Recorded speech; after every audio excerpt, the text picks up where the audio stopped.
Hi friend, you watching M creation. This another editing video YouTube channel and मैं हूँ आपका साथ आपका प्यारा सा भाई मुन्ना भाई। तो चलिए गाइस, पिछले वीडियो में मैं बात किया था कि आज का जो वीडियो मतलब आज का जो टॉपिक होगा वो टॉपिक होगा कि दानिश ज़ेहन भाई का हेयर स्टाइल के जैसा हेयर बनाना।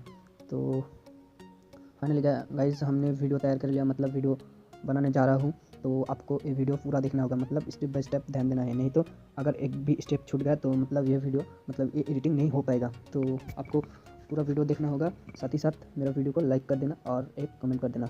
और आप इस चैनल पर अगर नए हो तो सब्सक्राइब करना मत भूलिए, इसके साथ साथ बेल आइकन को भी प्रेस कर दिए।